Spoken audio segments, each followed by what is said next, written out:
Hello and welcome to this week's instalment of Nucleus Investment Insights.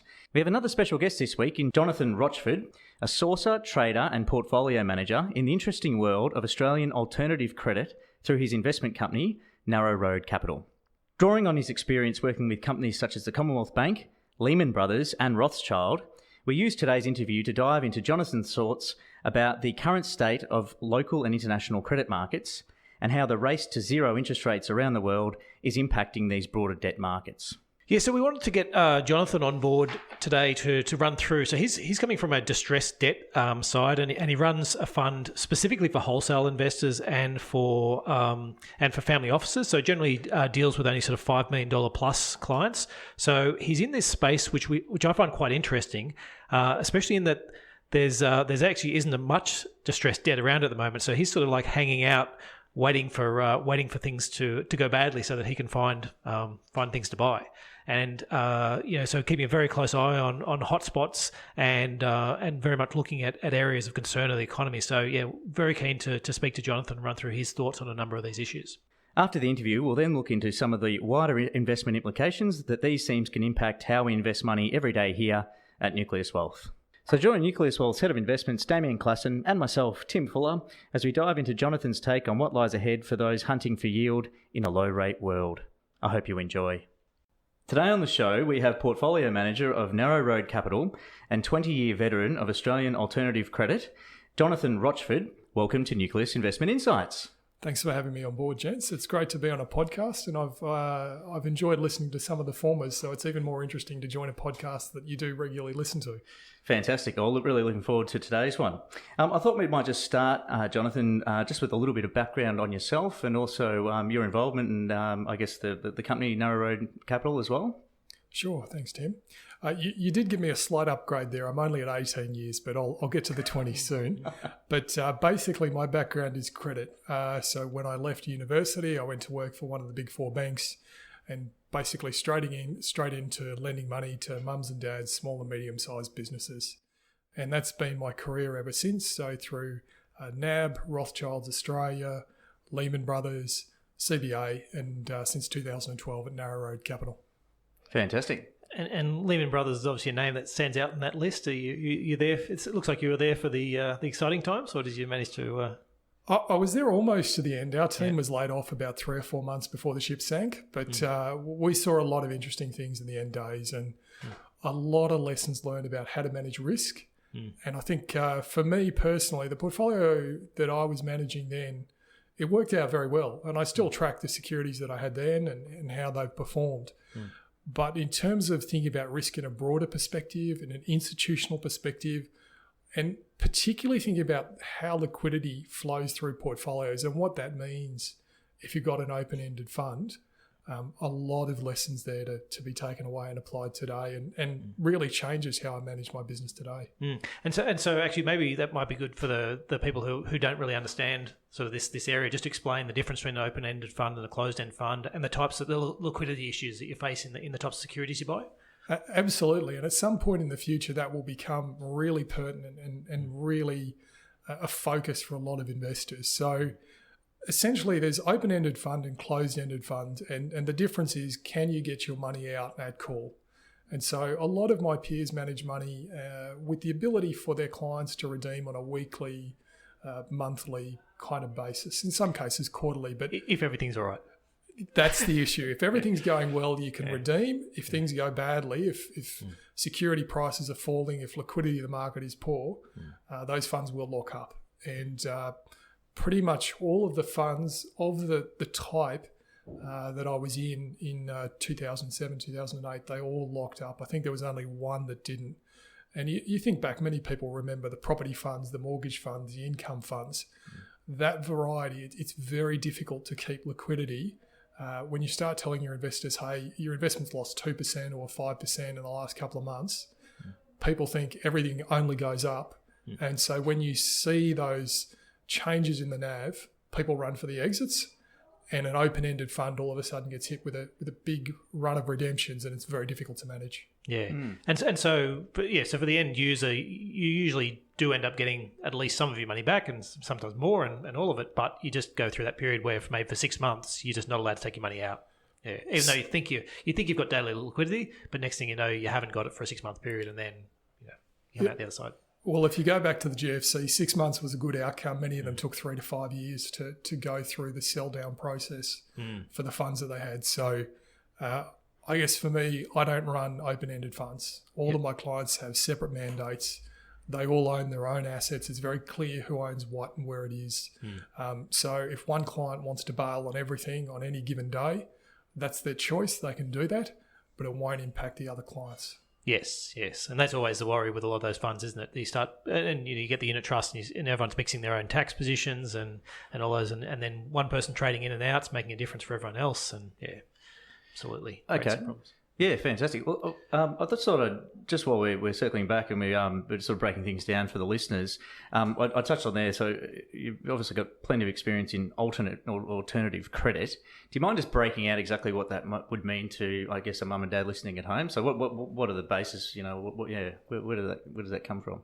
Yeah, so it's a bit of a vague term, and it varies depending who's using it. What does alternative credit mean? But essentially, the things that most people would understand are investment-grade bonds and government bonds. And that's the mainstay of most portfolios, most sort of conservatively built and structured portfolios. But there's a whole nother world of debt securities out there. And in particular, I like to focus on securities for most of my clients with a view that we can get the same sort of returns as equities, but with much lower volatility. So most people would like to think of the long-term returns of equities as being around 10% per annum. And that's historically about accurate. The way I like to think about it is you look at the return on a bank bills index and you say, what additional return on top of bank bills or the cash rate do I have to get to keep up with equities? And the short answer is it's about bank bills plus 3%, or if you're out in franking credit, it's about bank bills plus 4%. So in the current environment, if I can lend money at around, let's say 5%, I can get the same long-term return as equities with substantially less volatility in asset prices. And lend and get back. Yes. And that's the most important part. Lending's the easy part. Getting it back is the hard part. If you get the front end right, the back end almost always looks after itself in the way you expect. If you get the front end wrong, you will toast your money. Interesting. And so in ascertaining, getting through or working that out, is this where things like credit ratings and research houses and those come in, or what do you employ to make sure that the front end works correct so that you can rely on the back end? Yeah, absolutely. So credit ratings are part of what most people look at. The reality is, if you're managing a credit fund or credit securities, you need to be able to do what's called a shadow rating, which is basically to do the process yourself. So the lesson so many people took out of the financial crisis is some things that were rated AAA turned out to be an absolute disaster and lost a lot of money. You need to understand what's going into the securities, how they get the ratings they do, and what are the weaknesses of that. And so that's one level. And then the higher level is, and this is a real focus for my business, what are the things that rating agencies get wrong? So, for instance, something like Greece at the moment just got upgraded to BB-. For me, that's just way too high. Expecting that Greece will be able to pay its debts over the next 5 to 10 years, that they won't find some excuse to default on their debts. I think that should be a base case when you're looking at that investment. Alternatively, there are some cases where the rating agencies don't change the ratings for a long period of time and they've fallen behind where the company has performed to or the security has performed to. So a flip side example to that is I had one security in my portfolio and just this month it was upgraded, and it was upgraded from BB+ to A- in one move. Right. The rating agency had... So for people at home, that's a big move. That goes so just the ratings basically go AAA is the gold standard. You work your way down to A's, which are very, very good, very high quality. Most sort of top 50 with little debt in Australia would be that. Your triple Bs is starting to get into your more risk averse, and once you get below triple B, it turns into what's called junk bonds, and so which a lot of people just not allowed to buy as part of their mandate. So that was from a B. Did you say? A double B plus to A minus. So four notches overnight. But basically, from junk rated to rated something, I think something like a Telstra would probably be similar to that. So from uninvestable to Telstra grade. Yeah, overnight. And if you had followed that security for 2 years, as I had, it simply wasn't the case that it moved that quickly. Every month, it was getting a little bit stronger every month, and you track the numbers. And in your shadow rating process, I had it at A minus, and then they finally caught up after 2 years.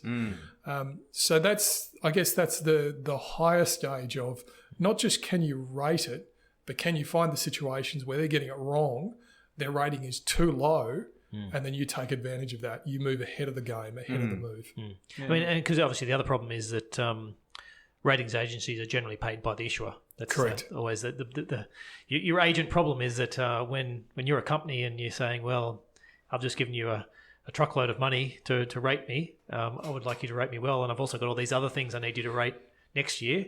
And if you don't want to play ball, then there's other ratings agencies who will play ball. Yeah.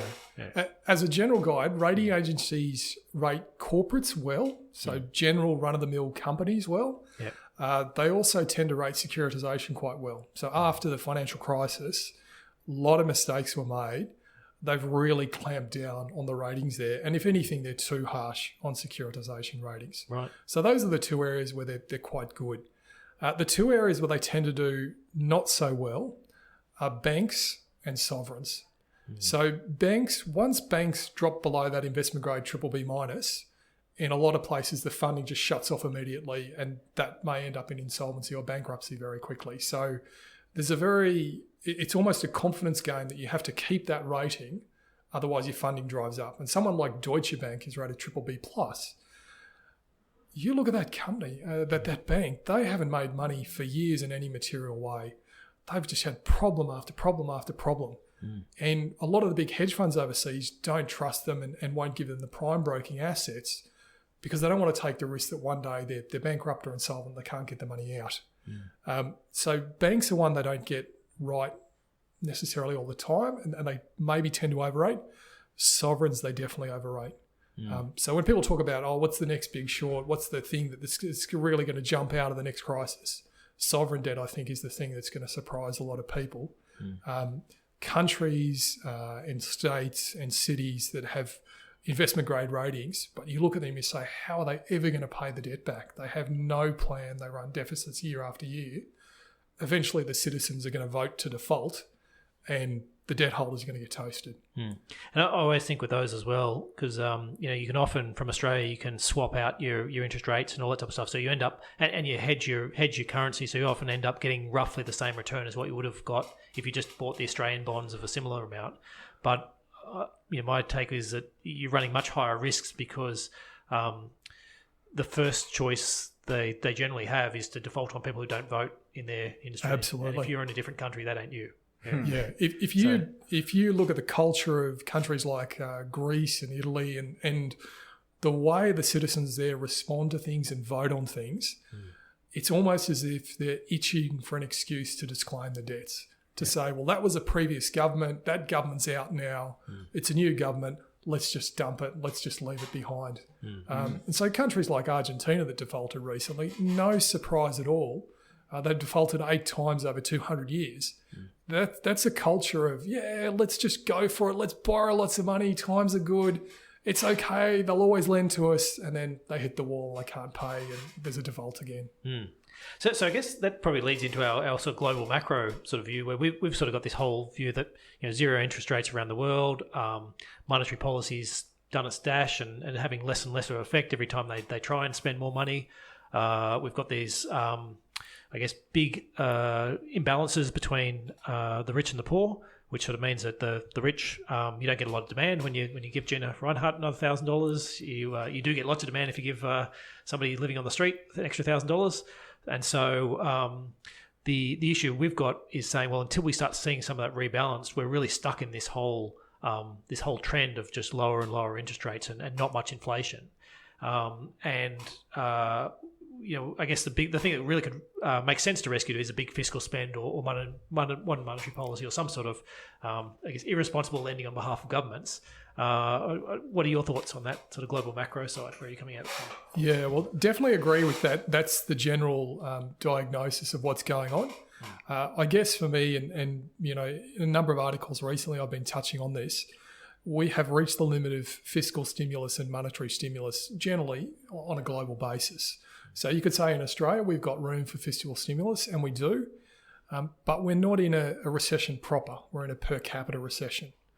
So that is, economic growth is less than the population growth. Mm-hmm. That's why people feel poorer. That's why people feel like, it's not like it used to be. I used to get these good wage increases. That is true. That is true. You're not seeing wages, grow at a substantial rate. You're not seeing, wealth growing substantially. You're just seeing a very, very slow grind, and population growth has saved us from having a recession. So for Australia, that's part of the picture, but we are much better placed than so many other countries in the world. You look at Europe and it is a basket case in so many places. There are some of the richer countries that are running surpluses and are in good position, low levels of government debt, and you have other countries, the Greeces and Italys, who just refuse to reform their countries. And to do the hard things in terms of an economy, the structural reforms, the taxation reforms that you need to do to get that growth back.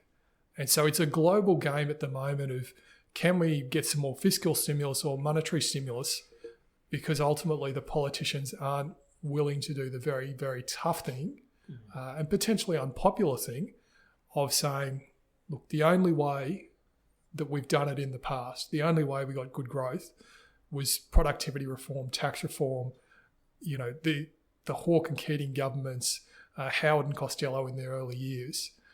They did hard things. They did tax reform. They did structural reform. The Productivity Commission is full of ideas. They put out plenty of reports. Governments just refuse to listen to them. Yep. Yeah, right. So we need things to get worse before they're going to get better. That's the thing. People often say never waste a good crisis. You need a crisis to wake people up to the problems that we have. Yeah. No, I'm with you on that. That we sort of wasted the last crisis in terms of bailed everyone out, or not everyone, Absolutely. but bailed most people out, and so you sort of got to the stage where it's like, well, I can just take these risks, and it doesn't really matter. Shareholders might cop it, but I'll still get my bonus and move on to the next thing. Yes. And so we've been finding, certainly from our perspective, that given that at the long-term end for Australian bonds, and we found that most bonds seem to be moving, most global bonds seem to be moving in sync with each other, I guess a lot more than we would have expected, given regional variances. And so while we had sort of had a view that Australian long-term bonds needed to come down, and we thought that the Australian economy itself justified them coming down, but it seemed to be not until the rest of the world, sort of all the longer-term bonds started falling down. So that seems to be relatively linked. Your thoughts on that, or whether is that the new normal, that we are sort of linked at the long end for these other countries, or do you think someone will break free at some stage based on fundamentals? I think we generally are locked in with other countries, and the reason for that is global central banks are competing with each other on a currency war, essentially. And so if you said that 5 or 10 years ago, people say, oh no, you're a conspiracy theorist. Now you can actually read their speeches and they mention it themselves. Philip Lowe's speeches regularly refer to, we're lowering rates because we think it'll push the currency down, and that'll give us a bit of a run compared to other countries. Yep. And the Europeans like to deny it, but they're doing it. And Trump is absolutely out there saying we need to cut rates so our currency weakens relative to the Europeans. So there is no doubt that we're in a currency war, and that central banks are competing against each other, pushing rates down to try and get their currency a bit lower. The funny thing is, when you look at Philip Lowe's speeches when he goes overseas, he's basically saying to the other central bankers, hey guys, we got to stop doing this. It's creating asset price bubbles and debt bubbles. We've got to stop doing this. It's a zero-sum game. We're getting nothing out of it. We're making things worse. We've got to stop doing this. And so it's that funny dichotomy that Philip Lowe overseas is telling the truth, and he's telling other central banks to stop doing it. And then he comes back to Australia and he's like, "Oh no, it's not like that. It's not." Everyone says no to him. So Yeah. Either that or they go, "Great idea, Phil. You first, mate." Well, and the other thing is there was that interesting incident going months back where he had a meeting with Josh Frydenberg, and then they had the press conference together afterwards. And he'd given a speech not long before, and he'd sort of said, "Look, the Australian economy, is struggling, but we're trying to do some things." And then he had the meeting with Frydenberg, and he comes out and he says, "Oh no, the Australian economy is doing well. It's there's a solid foundation there. We're in a per capita recession. It's not solid.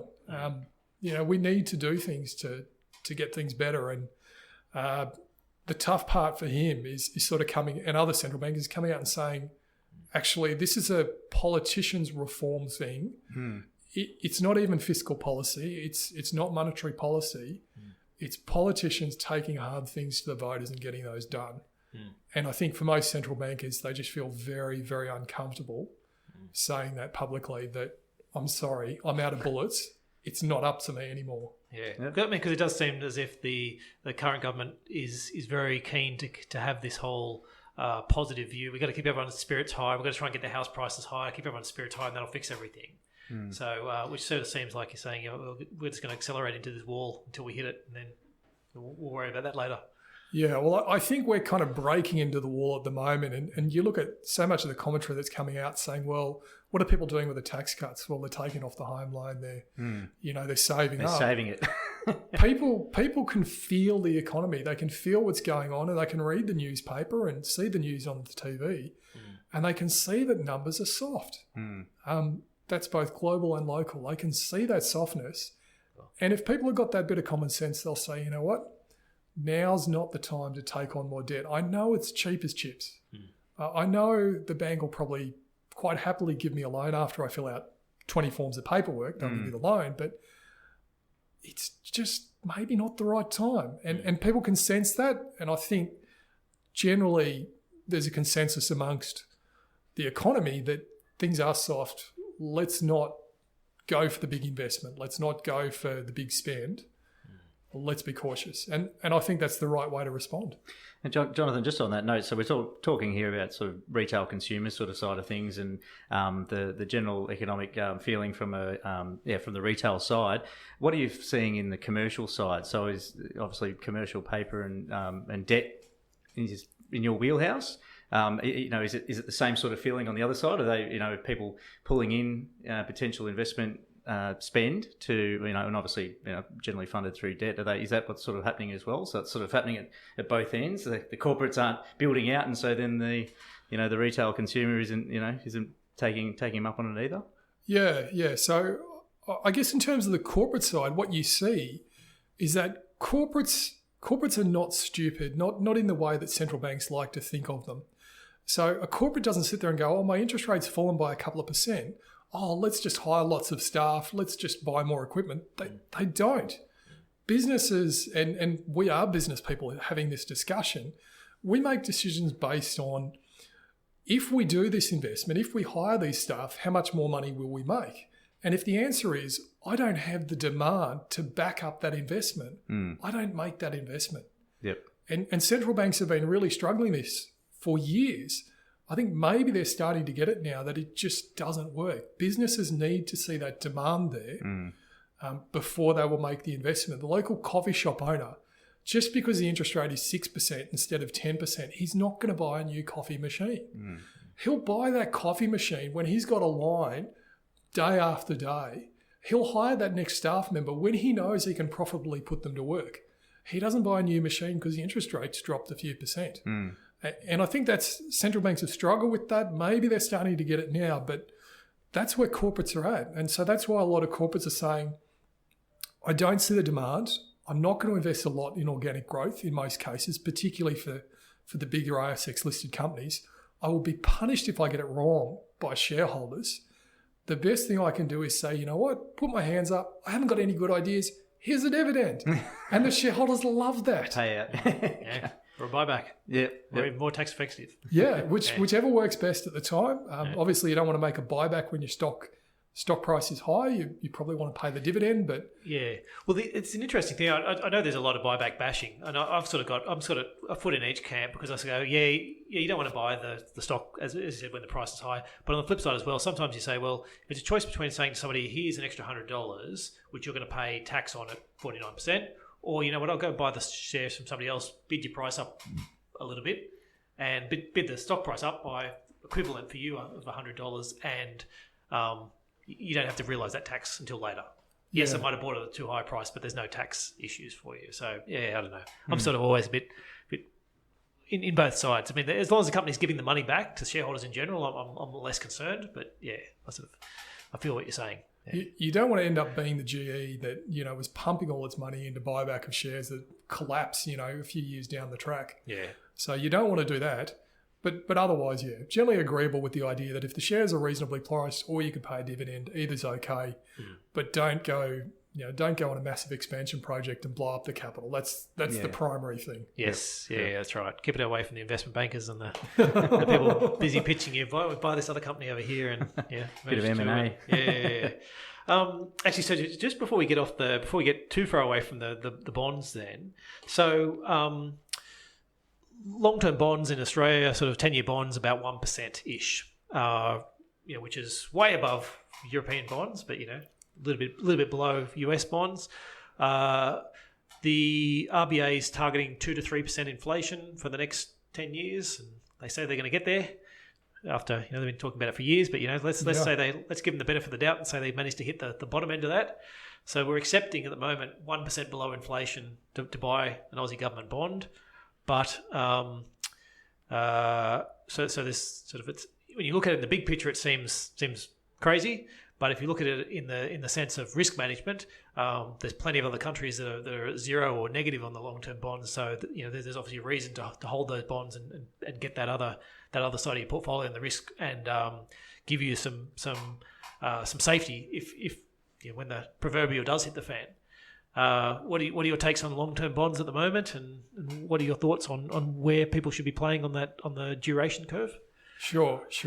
And I probably should note just at the start of this point that I don't spend a lot of time thinking about long-term interest rates in my client portfolios. Yep. I get a lot of return out of credit spreads. There's very little return out of getting interest rate calls right over the long term. And there's very few people who have shown themselves to actually be able to get long-term interest rate calls consistently correct. Yep. But I'll probably break it down at a fundamental level. The biggest lie going around in financial markets at the moment is central banks who come out and say there's a glut of savings in the world, and that's why interest rates are low. It's actually far, far simpler than that. Central banks set rates low, therefore interest rates are low. It's as simple as that. If the RBA said the cash rate is 4%, your TD would be 5% or maybe a little bit more. It's as simple as that.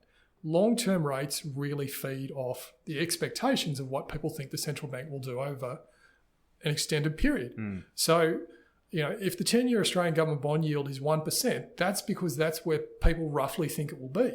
Now, typically you get a little bit of extra spread for the term premium. That is, investing for 10 years, you get paid a little bit more than the expectation of where it will be over the 10 years for that long-term kind of investment view. But generally, that's what people are saying. They're just saying, I don't think central banks are going to raise rates by any meaningful amount anytime soon. Or get inflation. And the funny thing is, and this is a discussion that it only comes up occasionally, but it's such common sense. Low inflation is not a problem. High inflation is a problem. And so the era of central bank inflation targeting came because inflation was 5 to 10% per annum, and people said that's too high, it's a problem. So saying we want to target 2 to 3, or in most other central banks around the world, they say around 2. That targeting came in because it was 5 to 10. No one was thinking about, well, if it's 1 or if it's 2%, what are we going to do? Yeah. And I think central banks are really fixated on this idea that you have to get 2%. You go and ask the man in the street, what would you like? Next 5 years, the price of the goods and services you buy will not change, or they can go up by 2.5% a year. The man on the street overwhelmingly is going to vote for no move. Yeah. He doesn't want prices to increase. Unless he realises that then he can vie for a 5% wage increase, though. Well, yeah, but that's ultimately that really doesn't lead anywhere because if you get the 5% wage increase, the goods and services costs are going to go up by 3 or 4%. Yeah. So you really didn't get that much. But your 300 grand house is worth 300 grand. I guess my only take on that is I understand what you're saying. I guess I just like to think of the economy as needing needing a little bit of oil. I think of inflation as a bit of oil in the economy to keep things moving over. Insofar as you go, here's an industry that's not going well, and they can hold their wages steady for 5 years. And because people hate pay cuts, obviously, they can hold that. Whereas here's an industry that's going really well, they can have 5% pay increases. The average of the economy ends up being 2%, but it means that people in this industry, go better than actually having to go out and send more companies broke. But you're right insofar as between. As long as you're not going backwards and you hit the deflation point, I guess that's the other part. I'm assuming you think deflation is a bad thing and that it makes debts more expensive and it makes the work that somebody did 5 years ago more important than the work they did yesterday. I suppose that's my... Yeah, at a small level, I similarly don't think deflation is a huge issue. So people want to put forward this idea. It's a often commonly held view, particularly amongst central banks. If prices went down by 1% a year, that would be a disaster. That people would just stop spending. And that is simply rubbish. Yeah. You look at what you spend on a weekly, monthly basis, your rent or your household expenditure, your groceries, and then those things aren't going to change. You're not going to suddenly buy more groceries because they're a tiny bit cheaper. That's not going to change. And even things like cars and white goods, I think it's very unlikely people would change their behaviour. We have seen deflation in those areas. We know what's happened when you get deflation because they are going down. But like your fridge breaks down. Instead of $1,000 for a new fridge, it's going to cost you $990 in a year's time. So you get takeaway for a year to try and save $10. How stupid would that be, right? Yeah. The car breaks down. It's time to get a new car. You get a new car. You're not sitting around waiting for prices to fall. So that really falls apart. Yes, if it gets substantial, 5% a year or something, that's an economy in massive sort of depression type scenario. Yeah, that's bad. But the idea of goods and services falling by a little bit, it's not the end of the world. Worry. Yep. Okay, so let's jump then through the so working our way through sort of the risk profile, and I'm going to jump a little bit to the other end of the risk. I think most Aussies in their portfolio don't really have much fixed interest. Even government bonds they tend not to have, but the one we do often have is hybrids. And I think I've read a few pieces of yours, and I think we share some disdain for generally for hybrids. Do you want to explain your view on bank hybrids and where they sit versus other investments in the fixed interest space? Yeah, absolutely, and it's a really timely conversation. Because people probably would have seen that Standard & Poor's upgraded the bank hybrids from BB+ to BBB-. So what you are likely to see is people who are ill-informed running around saying, these things are investment grade, you should buy them, you should put them in your portfolio, they are investment grade. And actually, that's just before you jump in, that's an important point is, before they upgraded, so when professional investors were looking at them, they were saying, these things aren't investment grade. Whereas your broker and your financial planner were saying, Paul, your portfolio full of hybrids, to help protect you, give you some protection. You're like, just a minute, how can it be protection when it's not investment grade? Anyway, back to you. Yeah, so this fits into what I call rating agency toilet paper. It's things where you've got a credit rating agency that's put an opinion out there that's just wrong, and it's just way too high. And so I think Greece is has a credit rating way too high. I think Illinois and New Jersey are states of the US that are showing no prospects of turning around and being able to repay their debts. They're investment grade. I think they'll default. Maybe it's 5-10 years down the track. The US government runs massive deficits every year. It's still AAA rated or very close to. This is a bucket of things I call rating agency toilet paper. And hybrids is a really obvious one for Australians. The first point to make about why the rating is so wrong, credit ratings are for debt and credit securities. They are not for equities. Right? So you don't hear people going, BHP is, it's got a BBB rating on its equity. No, it's got a rating on its debt. Telstra's got a rating on its debt, not its equity. Credit ratings are not for equity investments.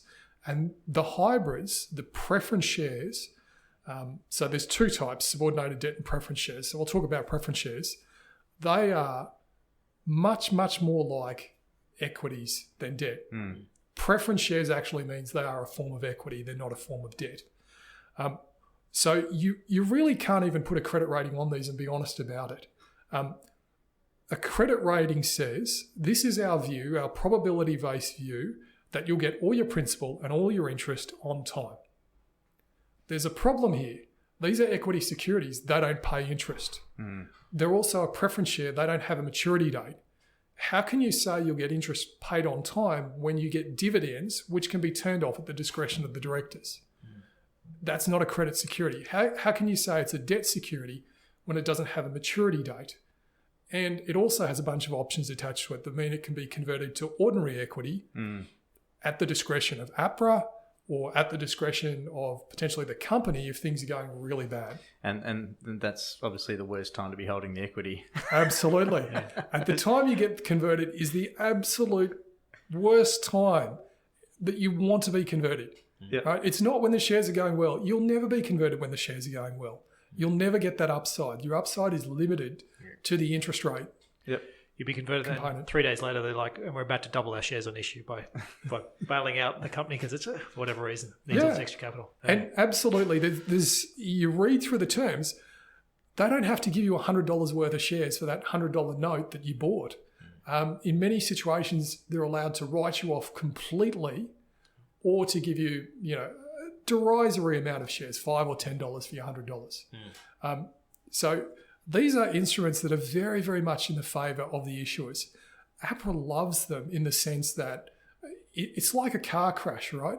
You've got the crumple zones, you've got the airbags. It's all there to protect the passengers. These securities are there to protect the depositors, to protect the senior bondholders. These securities are the crumple zone, is what you're saying. Exactly. They're there to take the damage so that the government doesn't have to step in and bail out a bank. So one of the common things you hear from some financial planners is saying, the government will never let a big four bank fail. That may well be true. These securities are there to ensure that the government doesn't have to pick up the tab, or if it is having to pick up the tab, it's a lot less. I like to say they've got all the upside of debt, which is none, and not much, and all the downside of equity. Absolutely.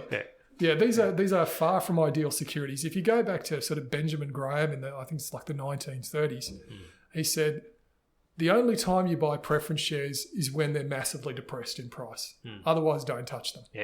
Yeah, and that's much my take on any of these. Once you start getting any company that's issuing you, different shares on funding conditions and conversions and options and all these other things attached to it, they're not doing it because they're thinking, let me create a complicated security because it's in your best interest.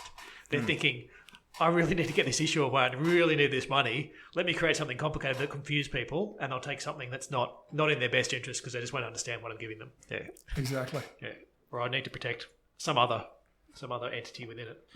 Yes. Just while we're on there, moving slightly off the hybrids, but you did write something out in Livewire the other day. I saw, or it might have been a general note, just doing a comparison between hybrids, and you seem to favour residential mortgage-backed securities, RMBS. Do you mind just sort of running through the difference between those two? I guess your thoughts there, just briefly. Absolutely. So the two securities are comparable in the sense that mortgage-backed securities and banks are largely the same sorts of things or the same sort of risk in that both of them go back to a pool of loans. The primary reason banks fall over is because they make bad loans. Occasionally a rogue trader can bring down a bank, but almost always they've lent money to people who don't pay them back. That's how banks fail. Residential mortgage-backed security is simpler than a bank. So banks have all the add-ons. They have treasury functions, option trading functions. They make loans to big corporates, to mums and dads, to credit cards, personal loans, agricultural-based loans. So a bank is quite large and quite complicated typically. Securitisation is a much, much simpler form of that. You have a pool of loans. It's set on day one, typically, and then that amortises down. As the principal and interest comes back, it pays down over time. So the fundamental risk for both of them is that people don't pay the loans back on time and in full. So in that sense, they're comparable risks. You can't compare a bank to a corporate. You can't compare a securitization to a corporate. They're different types of risks. But a bank and a securitization are the same type of risk.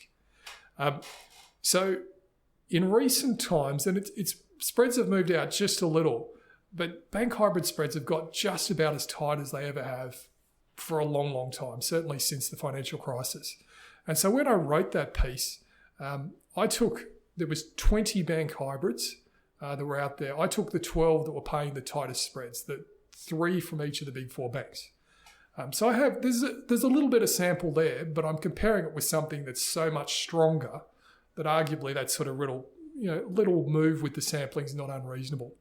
So looking at those 12 securities, and I looked at the credit spread, well, it's not really a credit spread as such, but I'll call it that for the sake of the discussion, and compared that to a AAA mortgage-backed.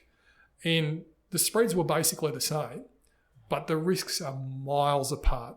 So depending on how you view the risk and ratings, etc., you could argue that it's somewhere between 50 and 100 times riskier to own a bank hybrid than a AAA mortgage-backed. Wow.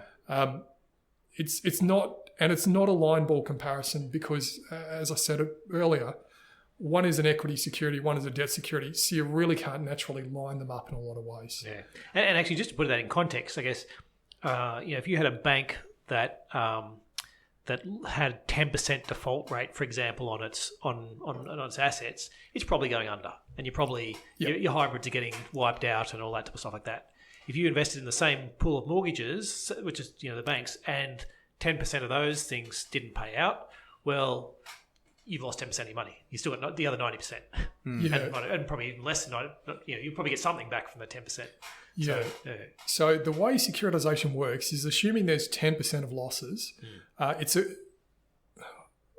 There's a component there of excess spread or the NIM that you get in the deal. So the NIM will cover some of the losses typically, but then you work from the bottom up. So it's not actually the case that you lose, the AAAs lose 10%. It's the equity tranche at the bottom, and the single B and the double B will likely be taking the losses. But that AAA, it's got a whole bunch more protection before it's in trouble. So for the sorts of AAAs I work on, as a rough guide, you'd be saying we need at least about a 50% drop in house prices, and we need 40 to 50% of the loans in the pool to fall over before that AAA security is in trouble. Wow. Yep. Yeah. So that's the sort of scenario you need to see, which realistically a bank would have gone broke way before that. Yeah. And the bank hybrids, maybe a fifth or a tenth of that sort of scenario would have Wiped them out. Yeah, got them in a lot of trouble. So a AAA mortgage back is, arguably it's 50 to 100 times safer depending on the way you use the metrics. Yes. Okay. We'll move off hybrids onto, we spoke a little bit about the triple B bonds and what's been happening over the last few years is there's been this sort of growing number of companies that are sort of rated triple B. And so it's sort of like this, the pig in the python type argument that there's actually this big amount sitting there. And some, particularly, I guess, the Uber bears make the argument that we'll see one or two of these fall over, and that'll be what finishes the cycle this time round. Is that, and then because once a couple of them fall over, then you'll suddenly see this huge influx, and the junk bond market just isn't big enough to handle them.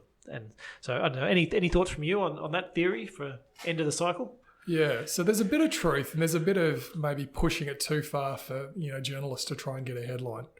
So the truth parts are the triple B part of the universe has dramatically expanded since the financial crisis, particularly when you look at the US numbers.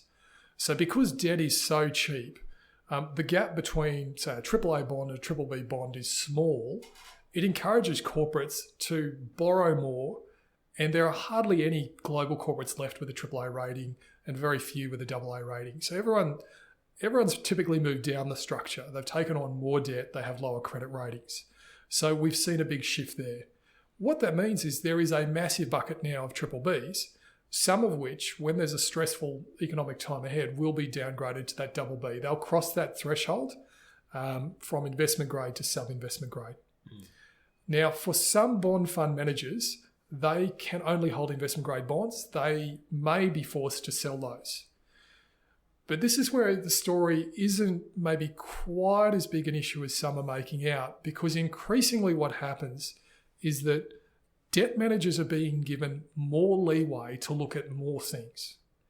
So that means different sectors, different asset classes, and different credit ratings. So there's been a lot of growth in what they call go anywhere or multi-sector credit. And so what you are essentially doing with those is you give the bond fund manager some money and they'll say, well, I actually think auto loans are really good at the moment, so I'll do a bunch of those. I don't like home loans, I won't do any of those. Corporate bonds, yeah, I really like the triple Bs and the double Bs at the moment, so I'll do some of those, but the triple As, I don't think they're good value. And so you're giving the manager a lot more leeway. Those sorts of mandates typically include the ability to do sub-investment grade bonds. So there is a lot more flexibility than there used to be, a lot less sort of hard and fast. Okay, that's investment grade bond. It's been downgraded. I have to sell it straight away. There's a lot less of that. And also what happens along the way is when a bond's a triple B, people are like, okay, I've got to keep an eye on it. When it's a triple B minus, the more conservative ones will say, oh, I can't hold that because I know I might wake up one day and it gets a downgrade and then I'm pushed to sell. Yep. So I'll sell it now at triple B minus while it really hasn't priced in too much more.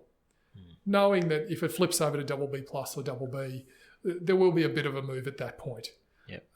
So the issue is not quite as big as some of the media is making it out to be, but it is partly there. Where the rating cliff is much more exciting and more likely to create problems in the future is at that sort of B minus level. So B minus and the level below at triple C, that's the true junk bond territory. And so the origins of the word junk bonds... When you say true, this is it the new normal, the new black? This is No. We just shift everyone down, or this is always... No, I'll take you back to the history. Yeah. So I use the words investment grade and sub-investment grade. Investment grade is down to triple B minus. Sub-investment grade is double B plus and below. Yeah. But the true junk bond, the word junk bond, came back from the 1980s. Michael Millikan and his firm and what they were doing, where they would borrow 90%, some cases 98% of what it cost to buy out a company. Right. So you think borrowing 98% for a home loan is bad. They were borrowing 98% for a corporate in some cases.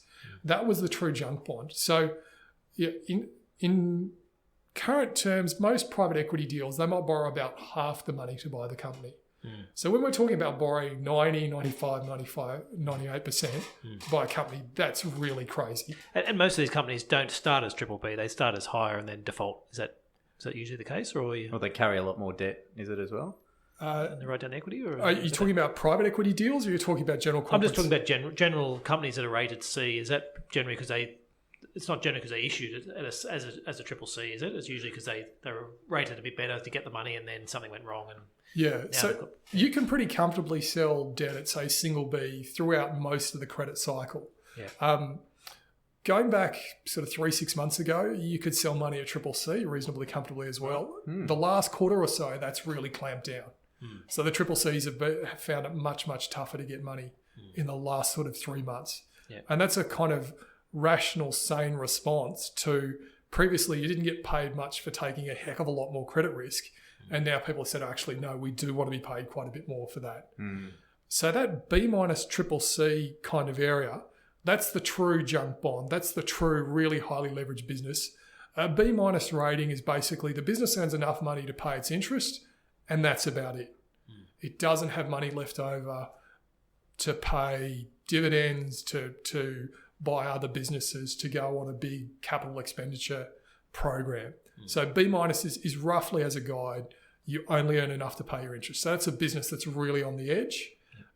It could run out of cash at some point. It also could get up to the maturity of its bonds and the bondholders say, we're not going to roll. And then it goes into bankruptcy. But at that triple C level, it's worse. Triple C means you need to find a solution fast. You've maybe got a couple of years, and if you don't, you're gone. That's usually what triple C means. You either need to grow your earnings very rapidly, grow your profits very rapidly. You need to sell some of the business and take the leverage out of the business. You need to do something at the triple C level, otherwise you'll end up in bankruptcy. So that's actually where there's a lot of interest at the moment, because once you drop from B minus to triple C, there's a lot of CLOs, collateralized loan obligations, structured vehicles, not unlike the CDOs of last crisis. a bit different, but not unlike in structural terms. Those typically have a very small bucket for triple Cs. And if we get a big wave of B- downgrades, so about 29% of sub-investment grade bonds in the US are B-, so there's a big bucket there. If you get a big move down into triple C, there will be forced selling. There'll be a lot of those bonds that go from, and we've seen this starting to happen a bit recently, they hit a speed bump and the bond goes from trading at sort of 90 to 100 down to trading at 20 to 40 in the space of a week or two. Wow. Yeah. And so, and it's obviously a much harder sell to people for new money. When you've got a B company, you're saying, okay, we're having some problems, we need some more money, we can afford to pay our interest if you give us the money, versus saying, we're losing money hand over fist, we need to borrow your money to pay interest on other people's loans, please give me some more money that you do in your C-grade company, and things will get better, I promise. Yeah, that's worked pretty well in China, but in Western economies, it generally doesn't work very well. Yeah. Okay. Yes. And covenants, so the other thing, so just to explain covenants to users, basically it's the contract, what are the words around the debt contract that goes in it, and that also go through a cycle where it seems that at certain stages the borrowers demand quite strict covenants, whereas it seems at the moment just as corporate debt pool is growing and all these companies growing in this area, that the number of protections for investors is also shrinking at the same time. What are your thoughts around that area? That's correct, Damien. So just to explain why you want a covenant. Covenants are a reset point when the company's starting to get into trouble. So basically, the primary one that usually triggers and usually causes this reset is the amount of debt relative to the amount of earnings. So that can be debt to EBIT or debt to EBITDA, earnings before interest, taxes, dividends, amortization, or earnings before interest and taxes. So once that level hits a certain trigger point, the bondholders go back to the company and say, you've hit that trigger point, you need to put some more equity into the business or else. And or else could mean we increase the pricing. It could mean we're going to force you into bankruptcy so that we can recover as much as possible. Removing the covenants allows a business to keep trading and deteriorating.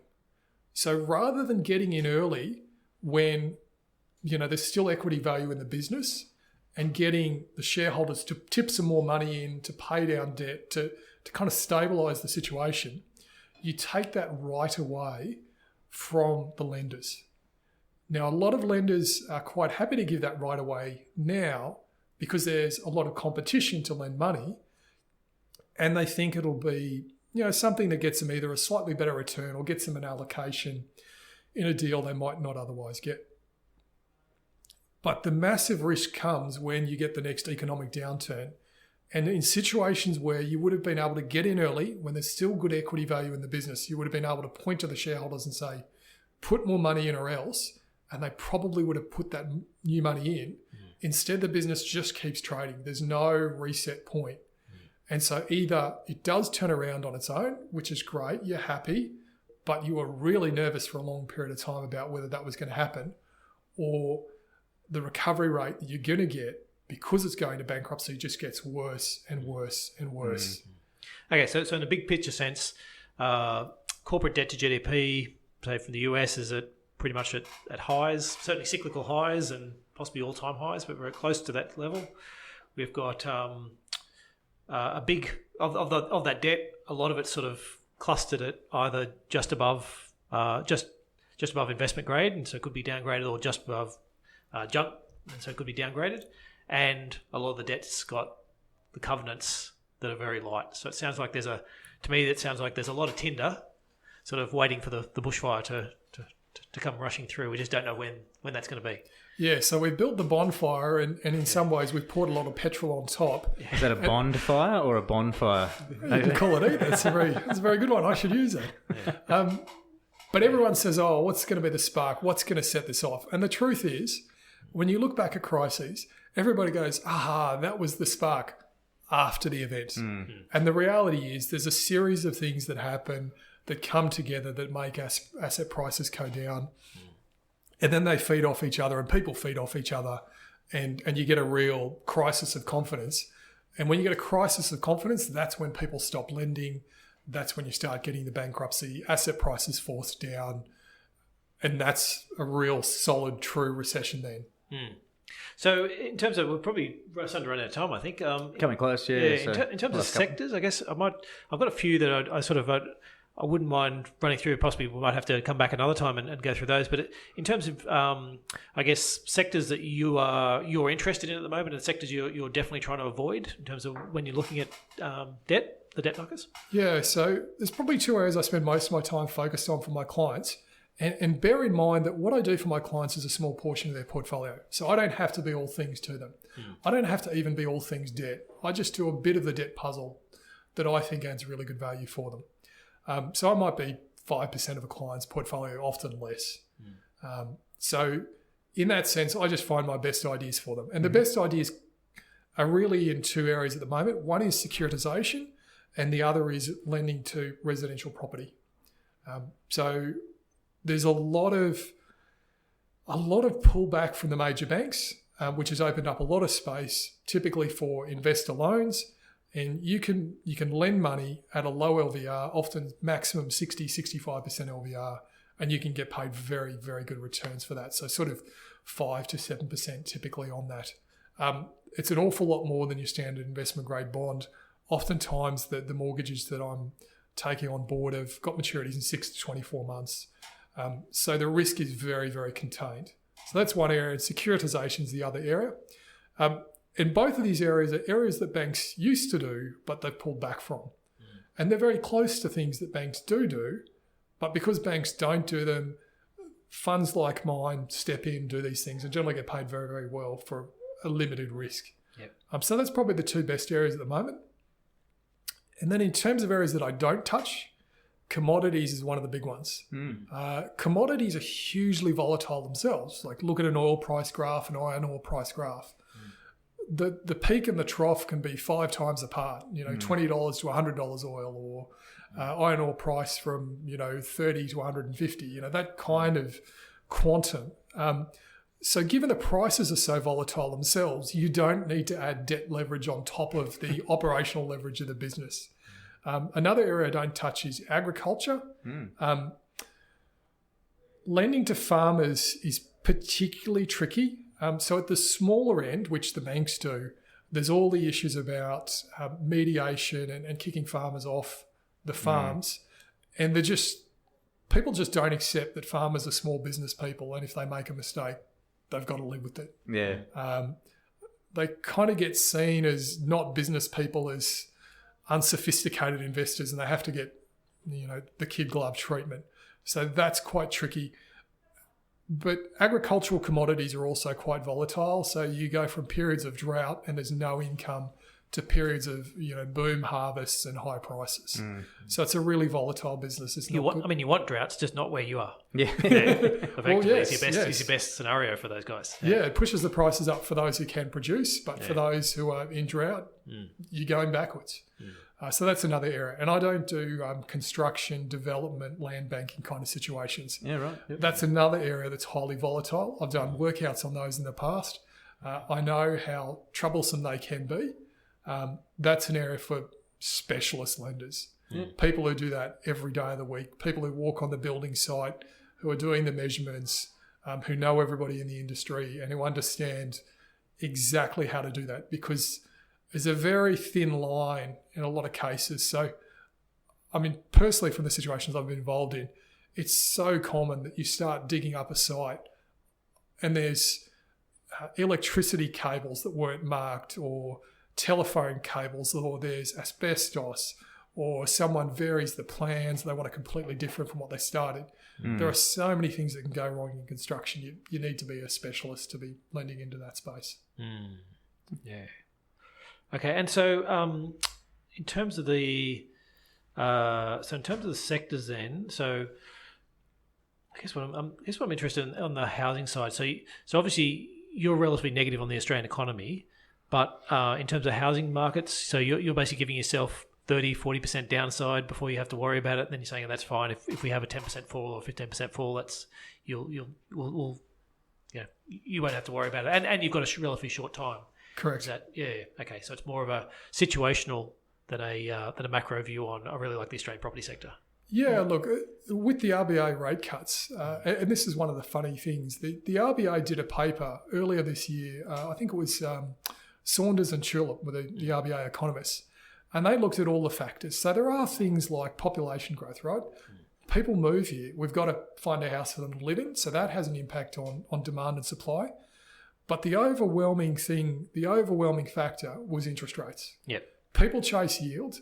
If term deposit rates go down, people switch from being term deposit owners to taking that money out, using it as the equity to buy an investment property and leveraging up. And that's one of the key risks that central banks have been ignoring, is that switch. And this is particularly big in Australia, where we're a net borrower from overseas. We've got a lot of overseas funding of our banks. We have very high house prices. And if people lose trust in our house prices, they'll stop funding our banks. And if people stop funding our banks, the banks stop making loans. And that's a great way to have a big recession, is if that credit spigot gets turned off. Credit carousel stops. Absolutely. So I guess in terms of house pricing, I'm quite upfront in admitting housing is overpriced here. I think it is. It's about timing when that correction will come. But it's also, what are the things that are going to change that? Is the RBA likely to increase rates anytime soon? Unlikely. Is the government going to change the tax system? So, for instance, switch stamp duty to a land tax. Are they going to take away the capital gains tax discounts? Well, are they going to cut income tax rates? I think the answer is probably yes, they're going to do something, but it's not going to be negative for the housing market. That's right. Yeah. So I think it's a long time before those sorts of things, which really change the way people view housing investment, are likely to happen. And a lot of those are all those things that would actually, as you said, productivity reform that would actually help the Australian economy, so that people aren't saddled with these massive housing debts and massive rents to pay off before they can actually have a productive business. Absolutely. As I said, so you're stuck in the as you said, more of the same. More low interest rates, more keep on pushing, try and keep house prices at an elevated level, but just to try and keep things going for a little bit longer without worrying about the long-term effects. Very good. Well, look, mindful of your time, Jonathan, and look, thanks very much for all the insight and fascinating insight it was into our alternative credit side of your life. If you wouldn't mind just letting our listeners know how they can follow more of your work and where they can find you. Yeah, if you jump on the website, narrowroadcapital.com, a little box will pop up. You can subscribe to the monthly credit write-ups that I do. You'll also see my stuff pops up on Livewire, sometimes on Cufflinks as well. So definitely those avenues. I do also post on LinkedIn as well. But if you want to be on the monthly list, jump on the website, sign up there, just put your email in. And minimum investment amounts, if we're coming from you. So that's just so you don't get bombarded with people saying, here's my $5,000. No, that's a fair point. So going back to, sort of earlier point, the funds I manage for people are all separate mandates. There's no pooled funds. So what that means is I don't have a capability to take in a client who's got anything less than 5 mil to invest in the debt securities that I do. So that's family offices, institutions. So everybody's welcome to read the articles, to sign up for the newsletter. No problem with that. But in terms of dropping me an email and saying, hey, have you got a vehicle for my spare $50,000? Unfortunately, I don't. I don't have any retail vehicles, and those sort of open-ended vehicles are something that I'm very keen to avoid, and keen to avoid the troubles that come with them. Absolutely. All right, very good. Well, look, from there, we'll look forward to getting you on the show very soon, and don't get too close to that bonfire. Thanks very much, gents. Cheers. So, Damien, a terrific hour spent there with, as it turns out, an 18-year veteran of Australian alternative credit in Jonathon. What were your thoughts? Yeah, look, very interesting. I think it's always good to have somebody on with who comes from specifically a credit background, because I think what you tend to find is people from the equities backgrounds spend a lot of time on what can go right, and people from the credit side tend to spend a lot more time on what can go wrong. That's a really good point. Yep. And I think I think the economy is sort of reaching the stage where, as we spoke about the bonfire, or bonfire as you like to call it, and this real accumulation of high amounts of debt and concerning in terms of covenants and things like that. So I guess it's from his discussion, it's confirming some of our thoughts that this is a time to be careful. This isn't a time to try and be a hero and try and earn lots on your portfolio. And there will be months where you'll look at markets rising and go, oh wow, I could have got an extra 1 or 2% if I only had been a bit more aggressive. Yep. I think we do need to. We're trying to hit the stage where we still have some exposure to some of this upside. Yep. But keeping very much mindful that when these events do happen and what the triggers are. As I said, it doesn't really matter what the spark is once you've built this. You built all the dry tinder and everything like that. It doesn't really matter where the spark comes from. It's all the build up that's going to cause the problem. And when that does happen, it'll usually be faster than what you can actually react to. Especially in terms of if you've got a large portfolio and lots of holdings and diversification. What tends to happen when the proverbial hits the fan is that. A lot of your good assets might fall first because they're your most liquid assets. And they're the ones you want to own over the longer term. So you're like sitting there going, well, do I? Yep. I want to sell my bad ones and I can't because there's no market for them. And then, so it's you need to get positioned beforehand for most of these moves and just relax. Don't get too caught up in trying to chase the market to the absolute final peak. Yep. So that's I think what he was talking about and certainly his thoughts on the sectors and areas that he's looking at sort of gel with ours. Having said that, we're certainly trying to avoid the Australian housing market. Yep.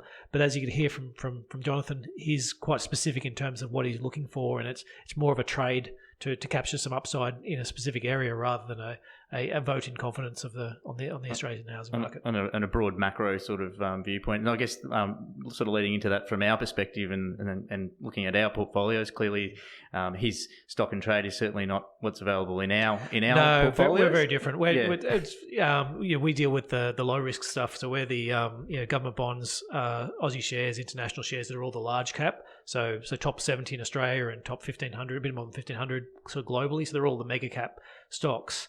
And we've done that because we're running a core portfolio for people. We're sort of running the core of their wealth, and you can't get locked up. You don't want to turn around in a crisis and have your investment manager say, "Oh no, you can't sell any of your things for 2 or 3 years," or as Jonathon said, 3 to 5 years. Yeah. For some of these debt funds. So the debt funds can make great returns, but you can get locked up. And I guess that goes into really the opposite of where his common portfolio, his common investors would often use him for 5% of their portfolio as opposed to 95% of their portfolio. Exactly. They can use us. Yeah, and so and keep that in mind for any of these sort of closed-end funds that you're investing in, especially now, is as we get closer to the end of the cycle, whether it's 10 days away or another 3 or 4 years away, you don't want to be in those.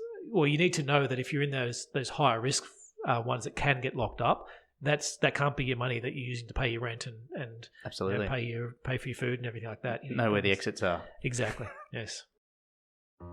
Well, that's it for now, and thanks for watching. If you like what you heard today and you'd like to hear more, head over to nucleuswealth.com/subscribe.